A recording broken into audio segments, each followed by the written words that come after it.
I say this to people all the time. I just said it to someone on the phone today. Because when people are talking about their goals or talking about what they want, and they say, if this happens, that's going to be great. Or, if I get this job, that's a big one, right? If I get this job, if this, if that. And I always, no matter, even if it's a person I don't know at all, and I'm just in a random conversation, I will literally correct them, and I'll say, not if, but when.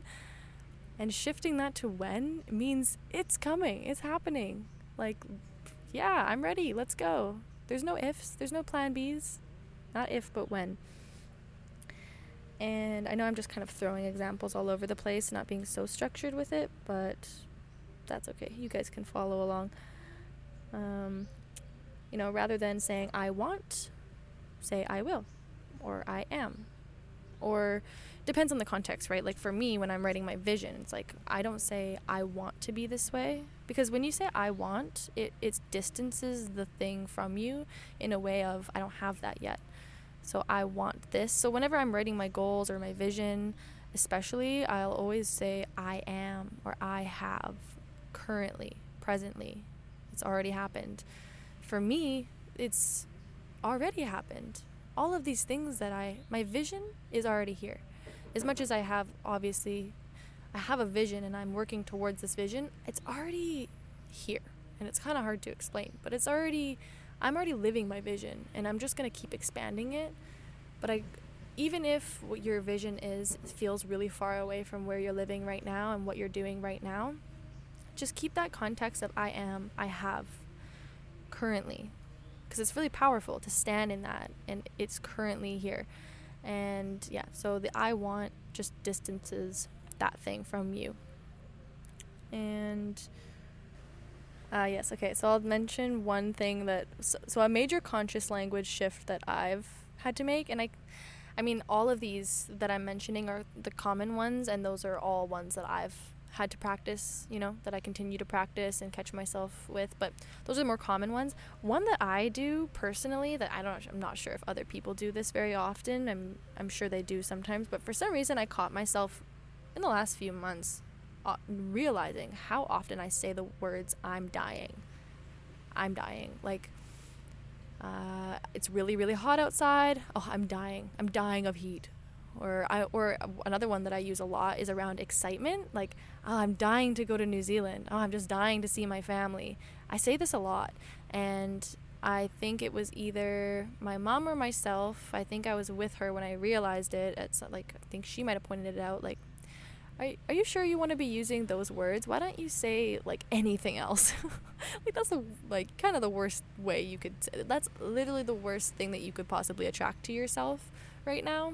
So maybe let's shift the language there and just say that you're really excited for something. And it makes a lot of sense. I'm still really working on this one. It was such a habit of mine that I'm still really working on getting that language shifted in myself. I'm really, anytime I say I'm dying, I'm like, oh, never mind, not dying. I'm living for this. Please don't want to attract this. So that's that's a pretty personal example of my conscious language. So, I mean, a few more conscious language tips that I can share is to talk less and listen more. This is more around communication than it is around the specific language. But around this, to not be always rambling and always be the one speaking, and to, listen. It's a common phrase, which is, you have 2 ears and 1 mouth for a reason. I've heard this many times, a lot of times recently, and it's true. Speak less than you listen, listen more than you speak. You have a lot more to learn that way, because if you're always speaking, you're not really learning anything new. You're just essentially teaching other people and telling other people what you know, and yeah, sure, you may be helping them, but how are you going to keep growing yourself if you're not willing to listen to other people? You have a lot more to gain by listening than you do by speaking. So it's just something to be aware of. And when you are speaking, are you rambling on and kind of drawing out what you're trying to say? Or are you being concise and clear about what you want, what you're saying, what's the purpose behind what you're saying? Sometimes people are speaking just to speak because they don't like the silence, but really, what is the value coming from you? What is the purpose of what you're saying? Just being aware of these kind of things is going to be really helpful. And I work on it as well, where yes, I don't think that I talk a lot, but I do have that issue of I do like to fill gaps and silence so if there's a silence, I'll tend to kind of just chime in and say things.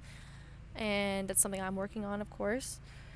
And I know that's something that a lot of people aren't comfortable with silence. So the next thing that I'm going to suggest, and this one is something I'm definitely working on right now. These are all personal to me, you guys. Like like I said, this is why I feel like this is a great thing for me to be sharing right now, because it's my personal journey through this conscious language thing. It's all, I think that I can, I'm not teaching you guys anything. I'm literally mostly telling you all of the things that I've had to learn in order to be more conscious, and that I'm still learning. So one thing that I'm really working on right now is lose the story. This is huge in our course. What's the story I'm telling myself right now? It's a big thing, and I'm really enjoying asking myself this question, because I realized a lot of people have a story around what they're, whether it's an excuse or just a generalization of something happens to you and you generalize that as, okay, so this happened, but that must mean this. And it's kind of a way of almost making things more dramatic than it needs to be, and how everything must mean something else when things just are the way they are. Looking at things more neutrally rather than looking at something as good or bad, it works along these lines of, when you stay out of the story, you're then able to focus on the facts and be laser focused on what it is that you want to get out of the situation. And so if somebody is offending you, let's see if I can find a good example that actually happened. Oh, okay. Yeah, a great example is my experience in my course. So if you haven't listened to my last episode, this is something that I go into details about. But basically, I had a really difficult time in my internet connection. A lot of things were going wrong for me in especially the first day of the course, but like all weekend things were going wrong. Internet issues, no connection. There was a typhoon came in that weekend. I had to move cities to take the course. I was put through the ringer completely. And when I explained this, because this was a huge growing factor for me in that course, and it actually really was essential for my growth, and I see that there was a reason for it all. It was difficult, but so of course I've been explaining this story quite a few times to different people, because when people ask me how was the course, that was a huge part of my growth. I had two major things that happened that transformed me, and that was one. The other one is whatever. You can listen to the episode if you'd like, but for this one, so it's a part of my growth is around what happened, right?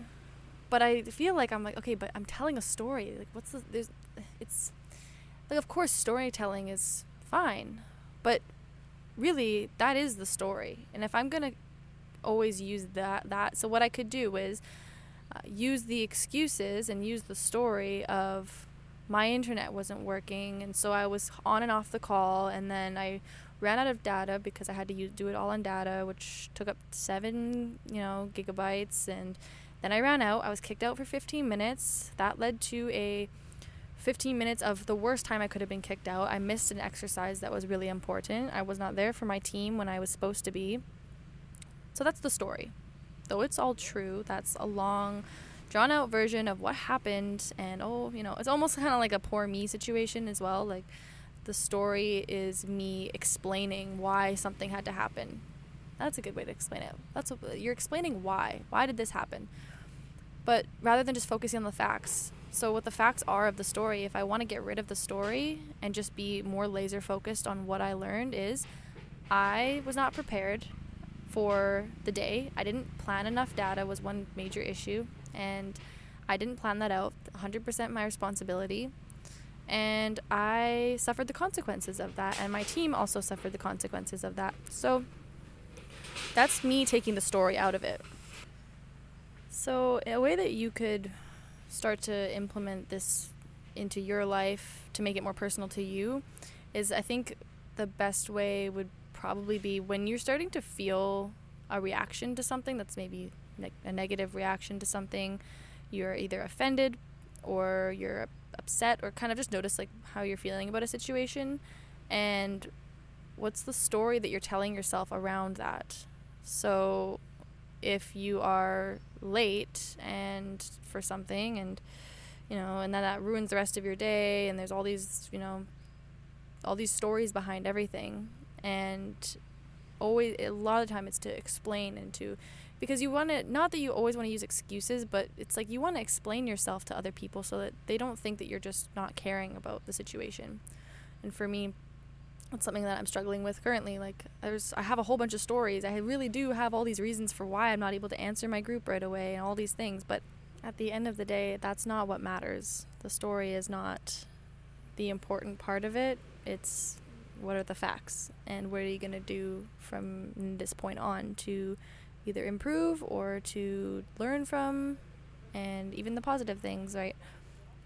It's not about the story around how you are excelling in an area. It's about, okay, it's just like neutral feedback, right? Kind of along these lines. So another tip that I can mention is around keeping things in the first person. So like using your language in the first person, speaking for yourself. I think that sometimes people will start, sometimes, and I do this too, like saying you when you really mean I do this, like, and I'm trying to think of an example, but an example that I can give you came up also in my course. I know a lot of this is relating to my course because, of course, it's fresh in my memory, and it's definitely teaching me a lot of these things. But I was giving some feedback around my experience, or yeah, just like what I felt that my experience of the prior weekend was. And I said something like this. I said, this weekend was really about, or what a huge thing that I got from the weekend was noticing, sorry, let me just think about what I said. It was a good weekend for getting you out of your ego. Something like this, right? And that's how I said. And then I corrected myself. My ego. And then I kind of corrected myself again and said, all of our egos. This weekend helped us all get out of our egos. But I started by saying, help you get out of your ego. That's a good example of not putting it in the first person when it clearly is about me. For me, in my experience, it's my ego. I'm not talking about anybody else's ego as much as it is all of our egos, but it's all our own personal experience with our egos. So that's why I was able to change it to we, because we kind of do everything in a group. We all, it's very team oriented, this course. So it makes sense in that case to say we, but I think in other senses, it's more important to say me, like, when you're talking, especially if you're talking about your ego, or say there was an argument or a conversation that happened where it's in that case with just like one person or something like this, you're going to take responsibility for your own ego. You're not going to say both of our egos. You're going to take responsibility for yourself. And I think it's along these lines. But for our course, it's a we thing, because we're all doing this. We're all in it together. We're all working on our egos, that kind of thing. And yeah, I think I'm just going to reiterate. I don't know if I mentioned all of these terms. I think I did. But just in case, the words I can't, I don't, I won't, I want, and I need, those can all be replaced. And I would strongly recommend you replace them with I can, I will, I am, I choose, I love, those kind of things. And it's quite self-explanatory why you would want to switch these things out, because, the first ones I said are all kind of limiting words. And the second ones are more declarations. I am, I will, I choose. And it's focusing more on the truth, because a lot of the times that we say we can't, we